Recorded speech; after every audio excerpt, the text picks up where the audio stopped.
우리 사회 핵심 정치 현안들을 꿰뚫어보는 장윤선의 이슈 토크 빅.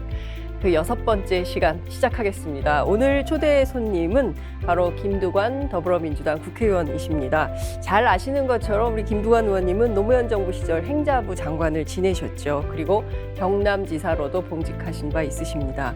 남해 군수 이뿐만이 아닙니다. 고현면 이열이 2장. 그리고 농민운동 또 잘 기억하시는 것처럼 2012년 대선 후보도 하셨죠. 아직도 이루지 못한 꿈이 많은 정치인 김두관 의원 모시고 오늘은 윤석열 정부의 국정 난맥상을 좀 짚어보겠습니다. 제가 오프닝이 이렇게 길었던 적이 없습니다. 아, 그렇습니까? 너무 반갑습니다. 예, 너무너무 상세하게 소개해 주셔서 감사하고요. 네. 기대도 큰데 기대에 부응하지 못해서 늘 송구스럽기도 하고. 아니 갑자기 왜 두 손을 이렇게 가지런히 모으시고. 근데 제가 기억하는 우리 김두관 의원님은 정치의 바른 길, 그리고 제가 기억하는 한 비겁한 선택은 없었던 것 같습니다. 맞습니까? 그렇게 평가해 주시니 감사한데 네. 사실은 그래도 좀 초심을 지키면서 또 원칙이 힘들 때도 있지만 어려울 때일수록 원칙을 지키는 게 네. 맞다. 요즘 우리 당에 이제 뭐 그러니까요. 당대표 최고위원 선거하는데 이제 네. 제가 오늘이 1차 컷오프죠. 예, 제가 중앙위원인데요. 중앙위원은 이제 최고위원 2표를 행사할 수 있거든요. 네. 당대표는 1표인데 좀 농담처럼 이야기하면 표는 2표밖에 없는데 강을 3개 파는 사람도 있잖아요. 근데 저는 한 번도 그래 보지는 않았어요. 네. 그래서 가끔 가다가 너무 정치력이 없다는 평가도 받지만 그래도 우직하게 그렇게 왔기 때문에 이 정도까지 온 게 아닌가 저는 스스로 뭐 그런 생각도 해보긴 합니다. 제가 보기에는 대중들이 다 기억하고 있는 것 같습니다. 지금은 김두관이 움직일 때다. 네, 저희가 오늘 뭐 현안이 너무 많아가지고요. 네. 얘기를 하나하나 좀 짚어봐야 될 것 같은데요. 우선 권성동 윤석열 문자 파문이 전국에 아주 뜨거운 이슈가 되고 있습니다. 정치평론가로 최근에 아주 상종가를 올리는 장성철 소장이라고 있는데요. 예, 잘 알죠. 윤석열 정부는 망했다. 내부 총질로 망했다. 이제 이런 글을 지금 페이스북에 올려서 큰 논란이 좀 되고 있습니다. 자, 우선 대통령하고 여당 원내대표고 심지어 지금 대표 직무대행을 네. 맡고 계신 분이에요. 두 분 간의 이 사적인 대화라고 주장을 하고 있긴 합니다만 이 내용이 사적입니까? 어떻게 보십니까? 하물며 국정을 책임지고 있는 대통령과 여당의 원내대표 겸 지금은 대표 직무대행인데 네. 그게 사적 대화일 수 있겠습니까? 사실은 청와대 홍보수석이 네. 청와대의 입장은 아니고 자기 개인 입장이라면서 그것도 사적 대화를 그렇게 주목하는 거에 대해서 바람직하지 않다 이런 논평을 했는데 그것도 매우 부적절하고 특히 이제 내부 총질하던 당 대표가 좀 빠지고 네. 권성동 원내 권성동. 대표 직무대행이 네. 돼서 당이 좀 잘 이렇게 운영이 되는 것처럼 격려를 한 내용인데 네. 사실은 참 일반 국민들이 동의하기도 어렵고 또 거기에 이제 국회에서 보통 원내대표가 되면 네. 그 카메라들이 국회 방송 카메라들이 늘 주목을 하고 하죠. 있는데 예.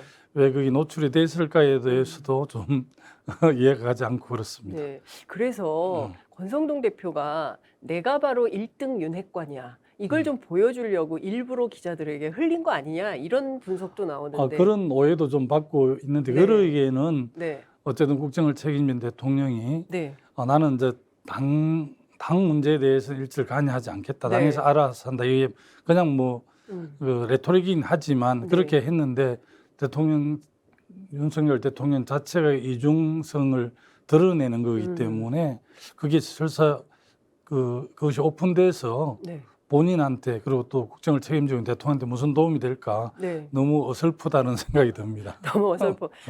좀 지금 상황이 기가 막힌 상황인 것 같아요. 네. 세상에 어떻게 대통령이 대통령의 언어, 대통령의 품격 이런 걸 우리 국민들은 기대하고 있죠, 당연히. 근데 어떻게 저작거리에 용어를 할 수 있는 내부 총질이라는 단어를 쓰며 그리고 거기다가 따봉 이런 이모티콘을 보내고 예. 우리 당이 잘하고 있다고 하는데 도대체 최근에 지지율이 계속 떨어지고 있고 민주당이 올라가고 그리고 여당의 지지율이 계속 떨어지고 있는 이런 상황에서 도대체 뭘 잘했다고 저렇게 우리 당이 잘하고 있습니다. 이렇게 평가를 했을까? 그러니까 국민들은 계속 의혹이 나오는 것 같습니다. 사실은 뭐 굉장히 지금 고환율, 고물가 네. 이런 것 때문에 국민들께서 굉장히 많이 힘들어하시고요. 그렇습니다. 또 기업들도 많이 힘들어하는데 예. 민생 문제에 집중해야 되는데 전혀 네. 그러지 않아서 좀 국민들께서 많이 염려가 많고 네. 최근에 뭐 자기들은 또 우리 문재인 정부의 그 소위 코로나 방역에 대해서 정치 방역이라고 규정을 그러니까요. 하고 자기들은 과학 방역이라고 하는데 네. 도대체 뭐 책임 회피 같아요. 전혀 그렇게 느껴지지도 않고 예. 최근에 이제 10만 명 이상이 네.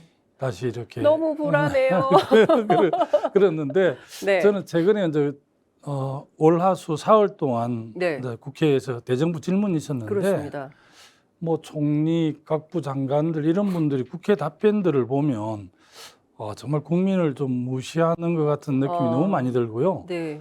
일단 국무총리가 이제 국무위원 장관들을 제청하게 됐는데 네. 장관 제청에 대한 배경 이런 걸 좀 물어도 네. 좀 뭐 이렇게 시원하게 답변이 없어요. 누가 검증하는지도 잘 모르겠고 답변이 애매모호하고 아, 또 최근에 뭐 논란이 되고 있는 경찰국 신설과 관련해서 네. 이상민 행안부 장관 같은 경우는 내용 질문을 국회의원이 하는 거고 자기가 답변하게 돼 있는데 오히려 질문한 국회의원을 향해서 내용을 이야기해 보세요 이렇게까지 이야기하는 적반하장 아닙니까? 적반하장 이런 예. 태도를 보면서 야 우리 윤석열 정부가 너무 태도에 문제가 있다 이런 느낌을 저만이 아니라 동료 의원들께서도 다 느끼고 계신 것 같더라고요. 애티튜드가 문제다. 아, 예. 이거 너무 심하다. 네. 국민을 대하는 자세가 너무 심하다. 우선 하나하나 좀 나눠서 좀 여쭤볼게요. 네. 대통령께서 출근길 문답에 기자들이 계속 물었습니다. 이준석 대표 징계가 이슈가 될 때마다 물었습니다. 그럴 때마다 나는 당무에 개입하지 않는다라고 예. 얘기했습니다. 당무는 당에서 하는 거다. 정부는 다르다. 이렇게 강조를 했는데 대통령 거짓말한 거 아닙니까? 예, 맹비의 거짓말 한 거고요. 이진복 정무수석이 있거든요. 국회의원 두 분 하셨나요? 하고 네.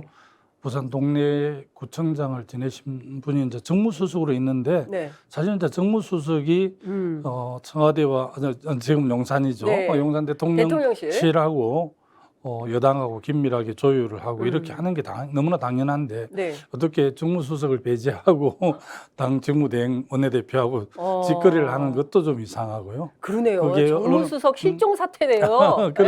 그런 측면이 너무 좀 많이 아쉽더라고요. 네. 제가 볼 때는. 아, 최근에 정무수석이 이제 우리 국회 원구성이 돼서 네. 19개 상임위원장이 확정이 됐잖아요. 네네네. 그래서 정무수석이 아마 축가난을 들고 다 이렇게 방방이 돌았습니까? 상임위원장실을 네. 돌았는데 뭐 물론 그게 뭐 하는 게 뭐 나쁜 건 아닌데 그것보다 더 우선해야 될 일은 오히려 여당과 용산 대통령 집무실의 긴밀한 당정 협력이 필요하죠. 그렇습니다. 대통령이 왜 당무는 당이 알아서 하고 국정 우리가 한다 이렇게 분리해서 사고하는지를 잘 모르겠습니다. 그것도 정치 경험이 없어서 그러신지는 모르겠는데 대통령 처음 해본다고. 그리고 특히 이제 네. 우리 더불어민주당이 그 야당이지만 네. 입법 권력을 갖고 있는 셈이잖아요. 그렇습니다. 근데 이 제일 야당인 다수당하고 이 협력하는 게 국정을 끌어가는데 가장 중요한 포인트라고 저는 봐요. 네. 물론 대통령 중심제이긴 하지만 국회에서 이제 입법으로 뒷받침해줘야 하고 또 내년도 국가 주요 정책을 뒷받침하는 예산과 관련해서도 국회에서 이제 심의하고 의결하고 그 편성하고 집행은 행정부에 있잖아요. 네. 심의 의결하는 게 국민을 대표하는 국회인데 국회 다수당을 점하고 있는 야당과 협치 없이 어떻게 원활한 국정을 그러니까요. 이끌어갈지 이런 좀 뭐라고 하면 발상의 전환이 좀 필요할 것 같은데 그런 점에서 좀 많이 아쉽습니다. 그렇습니다. 이진복 패싱 사태. 이것도 사실 이진복 수석 입장에서 나 여기 있어요. 막 이렇게 좀 손을 들고 얘기를 좀 해야 되지 않을까라는 생각이 좀 듭니다. 권성동 원내대표에 대해서 자질 논란도 있는 것 같아요. 이번이 처음 실수는 아닌 것 같고요. 지난번에 사실은 그 소위 검수완박법이라고 하는 네. 검찰 그 수사권 조정 문제에 대해서 민주당하고 합의한 다음에 번복해서 또 논란이 됐었잖아요. 우리 당이 합의를 번복했으면 큰일 났을 텐데 그러니까요. 그래도 저 권성동 원내대표 합의를 하고도 뒤집었는데 네. 그 책임은 그렇게 하루 이틀밖에 안 가는 것 같아요. 그리고 때를 쓰고 있고. 그러니까요. 그리고 또 9급 공무원을 향해서 내가 7급으로 얘기했는데 그 장제원 의원한테 압력을 행사했는데 7급도 아니고 말이야 9급으로 하고 뭐 강릉 노량진에 총범위, 있는 예? 공시생들한테는 엄청난 그러니까요. 참 그 모멸감을 주는 거고 네. 전력이 있어요. 또 강원랜드의 네. 취업권 그렇습니다. 다른 염동열 전 의원은 유죄가 났는데 네. 권성동 의원은 뭐 법률적 대응을 잘했는지 일단 검사 출신이라 그렇습니까? 무죄가 나기는 했는데 네. 그때도 뭐 엄청 파문이 있었죠. 사실은 그 지역이 이제 폐강 지역 네. 폐강 지역 지원에 관한 법률에 의해서 좀 우선을 주긴 하는데 네. 그래도 뭐 강원랜드에 취업을 한두 명 시킨 게 아니더라고요. 그 당시.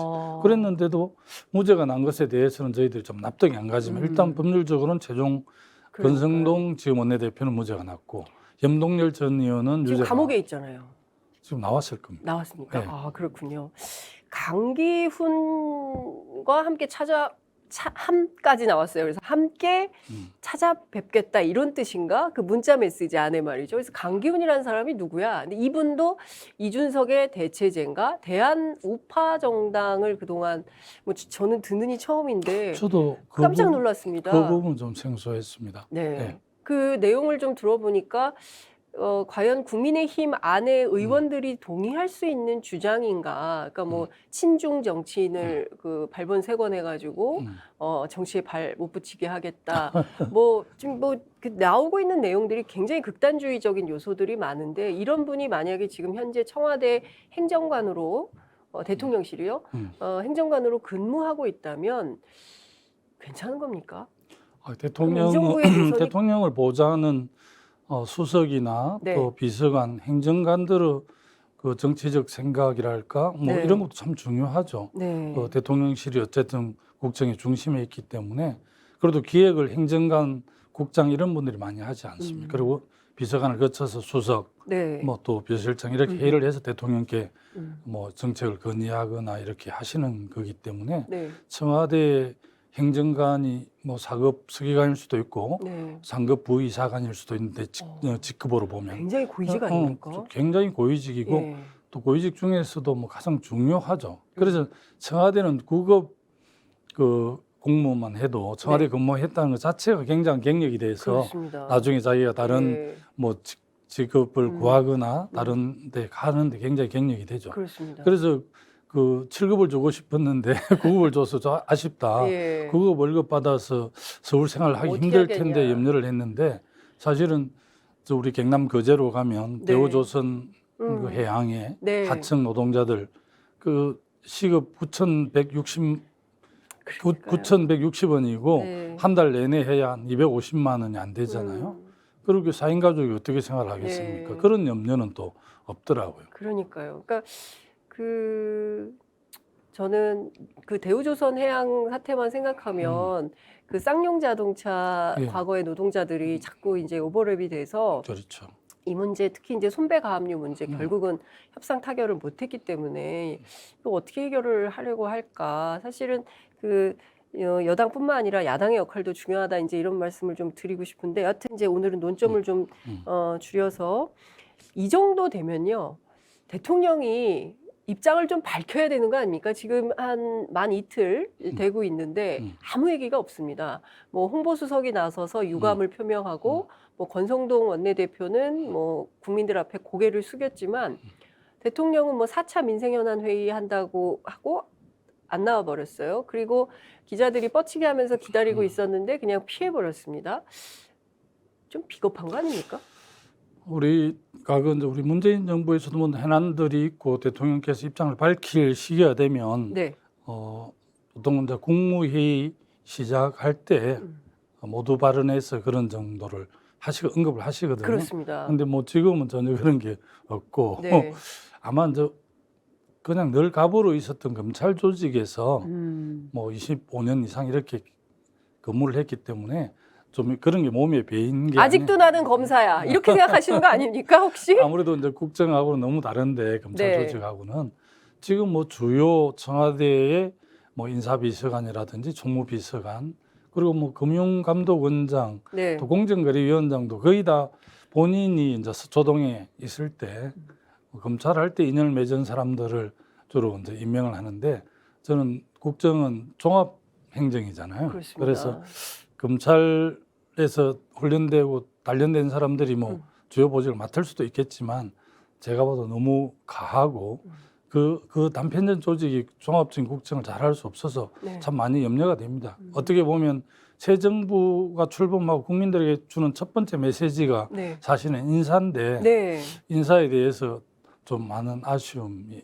있고 아마 그 부분에 대해서는 지금 여당인 국민의힘 국회의원들도 네. 야 인사가 특정 어떤 직종에 사람들 와서 너무 이렇게 맞는 거 아니야? 이러다가 큰일 나는 거 아니야? 이런 염려를 한다고 들었습니다. 실제로 지금 보면은 모든 권력의 길목에 검사들이 서 있습니다. 네. 아니면 기재부, 소위 모피아라고 하는 기재부 엘리트. 네. 대한민국에 상당히 많은 직군들의 엘리트들이 있는데 왜 유독 검찰과 기재부만 이렇게 기용을 하실지. 지금은 또 총리, 네. 총리, 대통령 비서실장, 네. 뭐 물론 뭐 경제부총리 겸 기재부 장관 당연히 추경호 기재부 차관 출신 출신이고. 국무조정실장도 했던 네. 분인데 워낙 이제 주요 보직에 기재부가 뭐 굉장히 많이 네. 맡았어요. 아마 지금 이제 경제 어려움 이런 걸 좀 그 훈련된 관료들이 하면 잘할 거 아니냐 이런 아마 판단에서 기재부 출신들을 중용하고 있는데 최근엔 또 우리 참여정부의 청와대 정책실장을 하고 네, 변영균. 기획 그 예산처 장관을 했던 변양균 전 정책실장을 네. 경제고문으로 네. 발탁까지 했더라고요. 그래서 뭐 사람들 상당히 강범하게 발탁을 해서 추진하고 있는데 윤석열 정부의 경제 비전이랄까 정책 방향 이런 것도 아직 국민들이 잘 모르겠어요. 와이스 대통령이 출범할 때 신경제 100일인가 해가지고 네. 나름대로 뭐 최선을 다하려고 이렇게 했고 또 문재인 정부도 소득주도 성장이라든지 어쨌든 네. 이렇게 좀 정책을 좀 정교하게 따듬어서 그게 나중에 뭐 문제가 되긴 했지만 네. 이렇게 보여주는데 지금 윤석열 정부의 경제 정책, 국가 경영에 좀 큰 빼들할 흐름을 잘 모르겠습니다. 그러니까요. 저도. 뭘 하겠다는 건지. 네. 이제 곧 100일인데. 예. 그래서 저기 정부뿐만 아니라 여당에도 뭐 좀 내놔봐 막 이런 요구를 한다고 제가 들었는데 지금 그럴 때인가 싶습니다. 지지율이 뭐 30% 네. 되잖아요. 또 이 여당은 이제 정당인데 정당은 아무래도 이제 다음 총선을 생각하게 되잖아요. 네. 사실 30% 무너지고 20%대 들어가면 여당도 대통령을 엄호해서 그 우리가 총선에 이길 수 있을까 이렇게 의심하게 되거든요. 그렇게 되면 국정 동력이 확 떨어져서 네. 더 문제가 됩니다. 여당이 이제 대통령 버리는 날이 옵니까? 뭐 그렇게까지는 아니겠지만 뭐 네. 아무래도 많이 그렇게 고민하게 되고요. 사실은 이제 5년간 우리 국민들이 어쨌든 선택을 했기 때문에 윤석열 국민을 위해서 그렇고 대통령 자신을 위해서도 성공한 대통령이 되셔야죠. 지금 87년 체제 이후에 이제 8번째 대통령인데 이제는 뭐 앞에도 다 공과가 있긴 하지만 공이 훨씬 많은 대통령으로 좀 기록했으면 좋겠어요. 그러니까요. 그래야 국민들이 편안하지 뭐. 맞습니다. 우리가 국정을 못 맡아서 많은 반성과 아쉬움은 있었지만 국민의 선택을 존중하고 그래서 잘했으면 좋겠는데 그렇게 하려고 그러면 제가 볼 때는 그 연합 정치, 연정, 협치 이런 건데 네. 뭐 김종인 비대위원장이 독일에서 공부하신 분이고 네. 그 연합 정치에 대해서 굉장히 해박하신 분인데 뭐 그런 분들 옛날에 좀 저 당의 중심이 있어서 모르겠는데 지금 여소야대임에도 불구하고 그런 조짐이 전혀 안 보이더라고요. 그러면 국정이 어려워지죠. 김한길 전 대표가 예. 저쪽에 그 국민의힘에 가셔서 국민통합위원장을 네. 맡았고 그리고 어제 보니까 출범을 했더라고요. 네. 그분이 역할 좀 하실까요? 아마 그 국민통합위원장이 윤석열 정부 첫 번째 대통령 직속위원회로 출범한 것 네. 같아요. 어제 뉴스를 보니까. 그래서 이제 우리 김한길 대표가 이제 우리 당의 대표를 했던 분이 네. 가서 하시니까 좀 아쉬움은 있는데요. 박근혜 정부 때 서울시청 앞에서 천막 당사를 하셔가지고 제가 그 천막에서 인터뷰를 했던 기억이 있습니다. 그렇습니다. 근데 그 당으로 가셨어요. 예. 그래서 좀 아쉬움인데 뭐 저는 뭐 국민 통합을 위해서 역할들을 해주시면 좋겠다는 기대도 있고요. 또 한편으로는 염려하는 분들이 좀 있죠. 정계 개편을 좀 그분 중심으로 구상하고 있는 거 아닌가 이런 생각이 드는데 뭐 정계 개편이든 국민 통합이든 국민의 동의와 지지가 중요한 거니까 나는 이런 그대로 국민통합위원회가 세대 또 계급 지역 이렇게 뭐 나누어져 있는 네. 국민을 하나로 통합시키는 역할을 잘 해주셨으면 좋겠다는 기대는 또 있습니다. 네. 다음 주 지지율 조사 이제 진행 중에 있을 텐데 30%대 유지하겠습니까? 20%로 떨어지겠습니까? 알 수는 없는데 네. 지금 그 하락하는 건 멈췄다고 어제 여론조사 기관들이 보도를 한 것 같고요. 네. 여전히 부정평가는 60%가 네, 넘어서 넘습니다.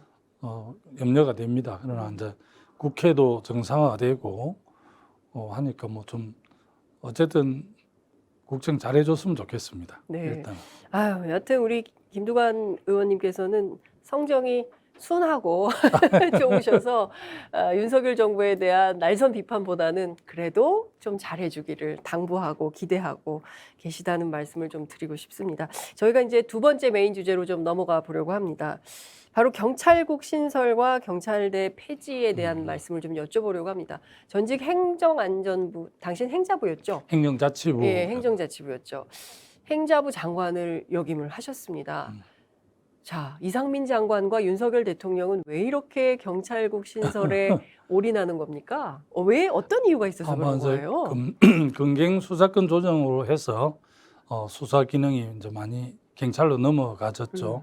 근데 과거에 검찰이 거의 주도했던 네. 그걸 이제 경찰이 많이 가져갔기 때문에 그대로 두면 아무래도 본인들 정권 의도대로 경찰을 움직이기 힘들다 이런 판단을 좀 한 것 같아요. 그래서 행정안전부 내 경찰국을 신설해서 인사에만 관여한다 이렇게 이야기하는데 네. 또 인사를 통해서 다 이제 경찰을 지휘 감독하는 것이죠. 네. 그래서 이제 우리 제가 행정자치부는 옛날 정부의 내무부하고 총무처를 합해서 행정자치부가 네. 됐습니다. 예. 그런데 이제 아시다시피 87 체제를 통해서 네. 우리가 민주화되면서 노태우 정부에서 이제 우리 내무부의 치안본부에서 이제 경찰청으로 독립을 해서 네. 중립적이고 그야말로 그 민중의 지팡이에 대해서 네. 제대로 하라는 그런 네. 차원에서 91년 경찰청법하고 네. 정부조직법에서 이제 독립을 시켰거든요. 네. 그러니까 이게 이제 30년 전으로 회귀를 하는 거란 말입니다. 네. 그런데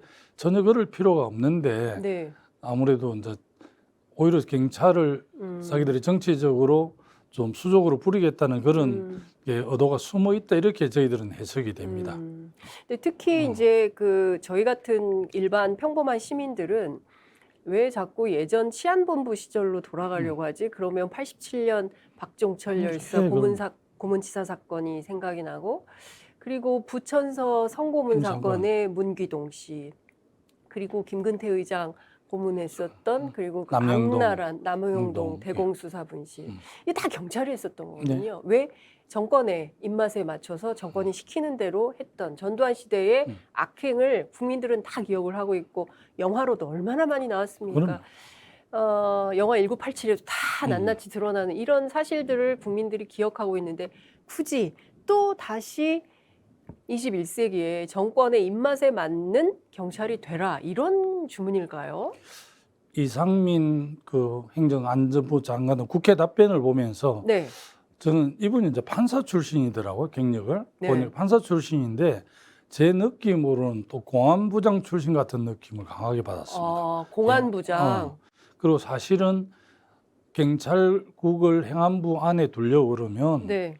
헌법과 법률에 기초해서 법으로 입법해서 만들면 되는 거거든요. 네. 그게 이제 여야 동의를 받아서 하는데 그걸 이제 동의를 할 리가 없잖아요. 30년 전으로 과거 소위 전두환 독재 정권 시절 돌아가는 의미가 네. 있기 때문에 당연히 국회에서 동의하겠습니까? 그러니까 이제 소위 꼼수를 쓴 거죠. 네. 시행령, 대통령령으로 바꾸어서 경찰국을 신설하는 걸로 되어 있기 때문에 이게 헌법과 법률에도 위배가 되고 또 꼼수 이러기 때문에 아무도 동의하지 않고 근데 권한이 많이 넘어갔으니까 이렇게 저희 문민 통제가 필요하다 이런 논리인데요. 네. 문민 통제라는 것도 이제 일본식 해석이고 사실은 뭐 영어로 하면 시빌리언 네. 컨트롤입니다. 네. 시민들 국민이 통제하는 네. 건데 지금 경찰위원회가 만들어졌거든요. 네. 근데 이제 경찰위원회를 강화해서 그렇게 하면 되는데 자기들 어제 국회 와서 답변하는 거 보니까 네. 경찰위원회가 제대로 역할을 안 했다. 뭐 회의는 많이 했지만 경찰청에서 제안한 그 심의 의결을 통과시키고 그냥 거수기 역할만 거수기 했기 역할만 때문에 했다. 네. 경찰위원회로서는 소위 문민 통제가 안 된다. 그래서 이제 직할 체제가 필요하다. 국민이 선택한 대통령, 아하. 그 대통령의 임명을 받은 행안부 장관이 네. 그 하는 게 맞다 이런 논리더라고요. 예. 끊임없이 강하게 이렇게 비토하고 강하게 주장을 하고 그냥 뭐 이 의원들이 질의하면 좀 네. 뭉개고 이렇게 예. 가더라고요. 근데 지금 보면 그 인사만 하겠다는 주장을 했지만 사실은 중요한 수사에 대해서도 행안부 장관이 지시할 수 있도록 한다면 다른 것은 다 몰라도 앞서 말씀해 주셨던 대우조선해양의 경찰 특공대 투입 문제를 결정하려고 했었는데 실무자들이 반대해서 못했다라는 보도가 나왔습니다. 물론 경찰에서는 그런 사실이 없다고 반박하고 있습니다만 이거 대단히 위험한 상황. 국회에서도 네. 본인이 직접 안 했고 그런 걸 뭐 신나를 90리터를 가져 있고 굉장히 위험하고 네. 뭐 인명 사고가 날 수 있기 때문에 일반 경찰로서는 뭐 진압이 안 되고 특공대를 투입해야 된다는 걸 뭐 자기가 안 하고 경찰 쪽에서 논의한 여러 시나리오 중에 있었다 이렇게 변명을 또 하고 어쨌든 시나리오 중 하나였다. 네, 또 뭐 경찰서장 회의에 대해서도 이제 다른 예. 어제 사과도 하고 했는데 네. 어쨌든 과도하게 경찰청이 독립이 돼 있는데 네. 행정안전부가 과도하게 경찰의 수사 또는 뭐 치안 이런 데 개입하려는 근거가 이미 없어졌거든요. 네. 그런데도 그렇게 하는 거가 이게 이분들이 이제 검찰 뭐 경찰을 꽉 이렇게 자기 손아귀에 넣어야만이 네. 뭐 증거를 유지할 수 있다 이렇게 판단하는 게 아닌가 그렇게 좀 그 추측이 되더라고요.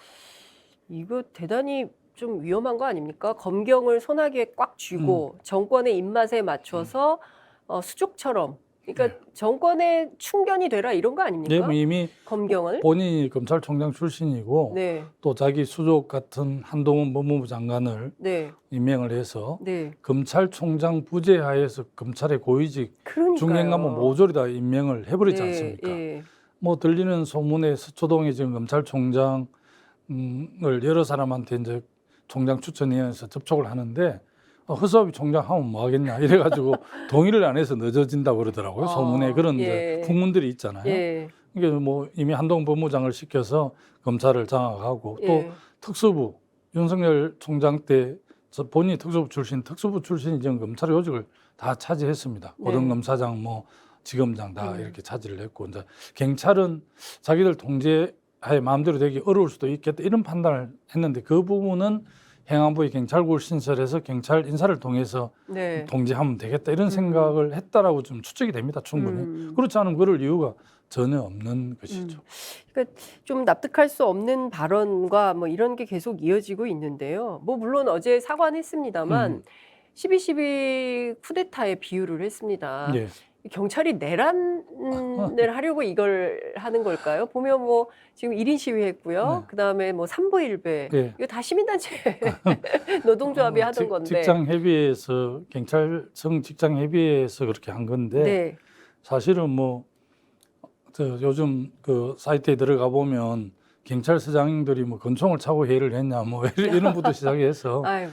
참. 1.2 쿠데타에 비유를 했으니까 13만 경찰관들은 물론이고 그 한 50만 되는 가족들도 너무나 분노하고 있더라고요. 네. 그리고 이제 앞에 사례들이 많이 있잖아요. 작년 검경수사권 조정과 관련해서 뭐 평검사 회의, 부장검사 회의, 검사장 회의 뭐 이런 걸 많이 했지 않습니까? 그렇습니다. 그리고 이제 판사들도 네. 전에 이야기 많이 하고 그랬는데 그것도 일반 국민들이 보면 공정과 상식 위배돼. 아니 검사는 해도 되는데 경찰을 하면 안 되는 거야? 아니, 회의 한 번 했다고 어떻게 당장 그렇게 그렇죠. 대기발령이요. 직장인들한테는 굉장히 공포스러운 겁니다. 너 그만둬. 이런 거거든요. 그 3년 그 울산 중부경찰서장을 네. 격려하는 국민들이 굉장히 많고요. 네. 어쨌든 이 경찰국 신설이 과거 회기 같은 그런 느낌이 현장에서 너무 강하게 받으니까 네. 아, 이렇게 해서는 안 되겠다. 음흠. 그렇게 해서 이제 경찰서장들이 뭐 경찰을 꽂히라 그러죠. 일선에 네. 치안을 책임지는 서장님들이 모여서 회의를 해서 이제 유익은 경찰청장 내정자한테 이렇게 네. 자기들이 의견을 내겠다는 건데 또 경찰청장 내정자 입장에서 대기 발령을 냈더라고요. 그러니까요. 그리고 그런 적이 있습니까? 별로 없을 겁니다. 제 기억에 별로 예, 없고. 아니 본인이 아직 청장이 되지도 않았는데 청장의 지위를 가지고 그렇게 해도 됩니까? 직권남용 아니에요? 원래는 그 직무를 대행하는 경찰청 지금 차장이 누군지 모르겠는데 차장 이름으로 하는 게 맞는 것 같은데 일단 네. 내정자가 그렇게 했다라고 다 보도하는 걸 봐서는 그거는 예. 뭐 위치면 안 맞는 거죠. 이분이 이제 코로나 때문에 아직 그 인사청문회 못 하고 있는데 인사청문회 통과할지 이것도 사실 불투명한 상황 아닙니까? 최근에 보면 이제 행안위에서 아마 네. 그 문제와 관련해서 좀 그 치열하게 검증할 거라고 저는 봐지고요. 네. 특히 이제 이상민 장관이 법치를 그렇게 강조를 하는데 사실은 그 대우해양조선의 이제 원청 네. 또 하청, 재하청 하는 과정에서 그 하청 회사들 네. 이런 굉장히 불법을 많이 저질렀거든요. 이탄희 의원이 어제 국회에서 조목조목 질문을 했다고 나는 뉴스만 봤는데 네. 그런데 한 번도 제대로 답변을 못했어요. 그러니까 이게 법치라는 게 법 적용이라는 게 참 어려운 노동자나 뭐 서민들한테 적용하는 거든 아니면 뭐 고위직이든 또 뭐 돈 많은 사람한테 적용하든 이렇게 공정하게 적용을 해야 되는데 대한민국 법치라는 거는 어려운 서민들한테만 엄격하고 자태가 오히려 뭐 고위직이라든지 또 상당히 자기 방어력이 있는 사람들한테 너무 느슨한 거예요. 네. 고무줄 자태죠. 가장 국민들이 분노하는 그런 거잖아요. 그렇습니다. 공정하지 못한 거에 대한 네. 상황에 대해서 분노를 하고 있는 거고 사실 윤석열 정부가 공정과 상식이라는 하두로 지금 집권까지 했는데 자기들 집권 지금 당선은 한 5개월쯤 됐나요? 그리고 이제 곧 2달이 좀 넘어서 이제 3개월째 되는데 네. 지금 한 5개월 뭐 인수위 당선자 시절부터 거의 대통령 외호를 받으면서 하기 때문에 상당히 국정 대통령 공식 출범은 2달 좀 넘었지만 네. 국민들은 지금 4, 5개월이 지났기 때문에 상당히 이제 실체를 좀 많이 알아보고 실망하고 그런 거죠. 벌써 피로감이 있습니다. 너무 날마다 사건 사고가 대통령 혹은 대통령실 그리고 정부 여당발로 안 좋은 뉴스가 매일 터져요. 그러니까 국민들은 사실 점심 한 끼 먹기도 요새는 버겁습니다. 너무 물가가 올라서요. 저는 주부인데 마트 가기가 겁나요. 장 보면 이게 옛날 같지가 않습니다. 아이들 뭐 음료수 과자 사기도 힘든 판에 주부들 뭐 전부 직장인들 이렇게 괴로워하고 있는데 세상에 앉아서 당파 싸움만 하고 앉아 있으니 국민들의 삶은 진짜 도탄에 빠진다 이런 걱정을 안 할 수가 없는 상황인데 이 와중에 갑자기 경찰대 폐지는 왜 나오는 겁니까? 그런 말입니다. 네. 아마 이번 자기들 기준으로 보면 이제 경찰서장들 총경 중심으로 경찰국 신설을 반대했죠. 그런데 아마 총경 일선 경찰서장들이 아마 경찰대가 좀 압도적으로 많을 겁니다. 그리고 이제 특정 세력이 이것을 주도하고 있다 네. 이런 뉘앙스로 이야기했잖아요. 그 네. 특정 세력 아마 경찰대학을 지칭하는 것 근데 이거 같아요. 직장협의회가 먼저 시작하지 않았습니까? 그렇습니다. 네.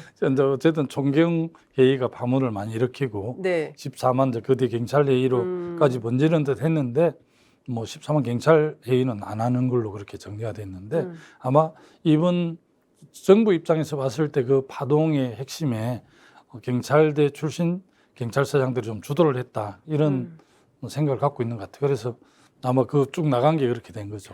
야, 암만 그렇다 하더라도 총괄회의 딱 한 번 주도했는데 그거 가지고 경찰대를 폐지한다 그러면 지금 현재 경찰대학에 다니고 있는 학생들이 얼마나 불안하겠습니까? 그리고 경찰대학이 92대 1입니다. 네. 경찰대학에 보내려고 그렇게 고생했던 학부모님들은 또 어떤 생각을 갖고 계시겠습니까? 제가 보기에는 온 국민을 적으로 돌리는 유일한 대통령이 되지 않을까라는 생각이 들어서 저도 걱정이 돼요. 윤석열 대통령 네. 정말 잘하셔야 되는데 예. 일반 시민들이 이렇게 걱정하게 돼서 진짜 걱정이다 이런 생각이 좀 안 들 수가 없습니다. 경찰대학을 졸업하면 이제 경위로 네. 인간이 되거든요. 그게 아마 7급 정도 될 거예요. 일반 행정직으로 보면.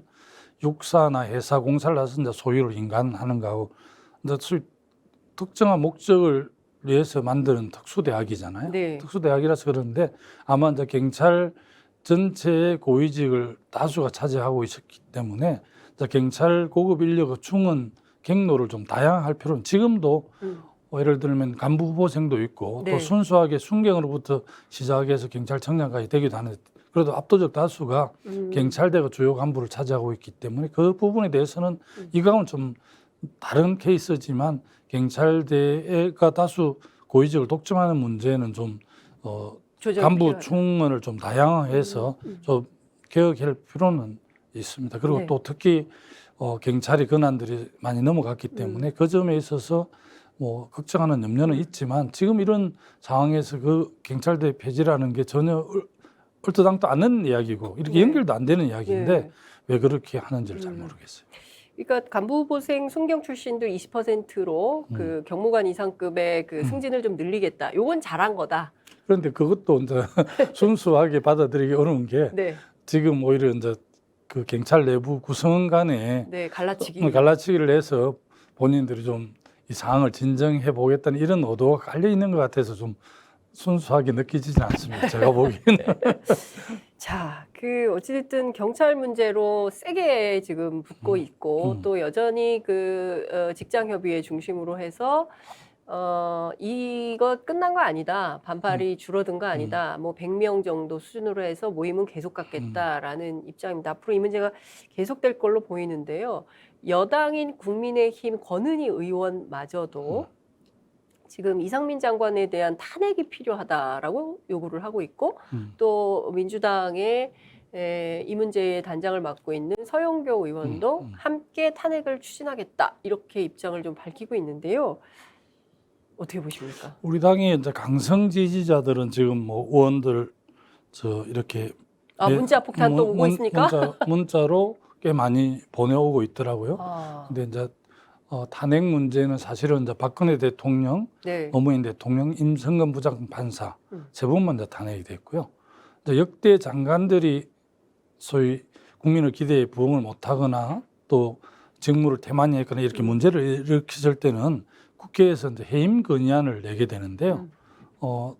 저도 이제 그 해임 건의안 때문에 대통령께서 최종적으로 그 해임 건의안을 받아들여서 제가 이제 장관을 그만두게 됐는데 뭐 탄핵 소추까지는 아니더라도 해임 건의안 이런 쪽은 검토를 해볼 수 있는데 좀 더 뭐 상당한 그런 요구들이 있는 건 알고 있는데 아마 지도부에서 신중하게 판단할 거라고 보고요. 네. 뭐 해임 건의안은 사실은 법적 구속력이 없어서 대통령께서 받아들여야 하는데 해임 건의안이 국회에 통과돼서 대통령한테 간 케이스 중에 박근혜 대통령한테 김재수 농림부 장관이 있었는데 네. 그 부분은 박근혜 대통령 해임을 안 해서 끝까지 그냥 장관을 했습니다. 네, 그렇군요. 옛날에 임동원 장관이라든지 네. 오치성 공화당 대 내무부 장관 네. 그리고 임철호 농림부 장관 네. 김두관 해임 건의안이 그 국회에서 결의되자마자 대통령이 그걸 수용했지. 왜? 국민의 대표 기관이 결의한 다수가 결의한 그 뜻을 대통령이 받아들이지 않는다는 국민의 뜻을 반하는 거기 때문에 당연히 상식적인 대통령은 그걸 받아들이죠. 당연히. 그렇군요. 그런데 뭐 우리가 예를 들어서 뭐 이상민 장관, 행안부 장관 해임 건의안 국회에서 얼마든지 할 수 있습니다. 네. 3분의 1이 발의하고 과반수 넘으면 의결되기 때문에 그래도 윤석열 대통령이 같은 경우 성적은 안 할 것 같아요. 그렇군요.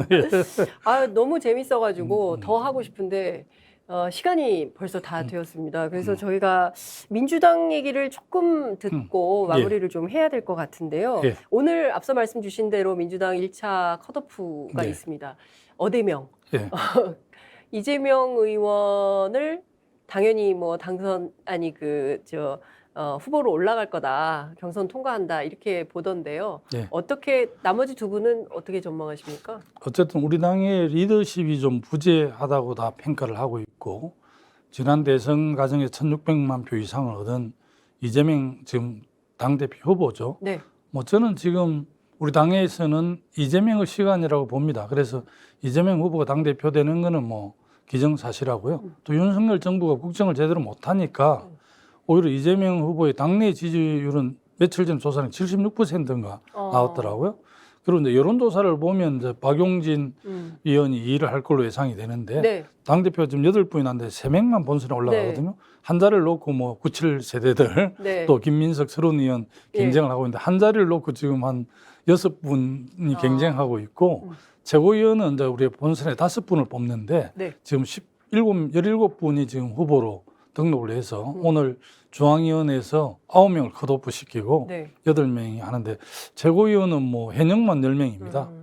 그래서 최고위원은 정말 어떤 분이 본선에 올라갈지 예측하기 좀 어렵네요. 그렇군요. 굉장히 치열한 경선을 하고 있다 이렇게 봐야 될 것 같은 생각도 좀 듭니다. 그러나 민주당을 사랑하는 지지자들은 이를테면은 이재명 당대표 이후의 민주당은 어떻게 될 것인가. 그리고 사실 좀 잘해서 정권도 뺏기지 말지 이런 기대도 하고 있는 것 같습니다. 그런데 결국 이런 상황을 만든 책임도 민주당에게 있다. 그렇기 그렇습니다. 때문에 앞으로 야당인 민주당은 어떤 역할을 해야 되는지 우리 의원님 말씀을 좀 들어보겠습니다. 우리 당이 이제 오랜 강령에 중산층과 서민을 위한 정당이 이렇게 돼 있는데 중산층을 어떻게 규정할 것인가에 대한 논란도 있거든요. 네. 지금 강령 분과에서 네. 상당히 많이 준비를 하고 있다고 보고 있고요. 우리가 이제 야당이지만 제1야당이고 또 5년간 국정을 맡았던 당이기 때문에 네.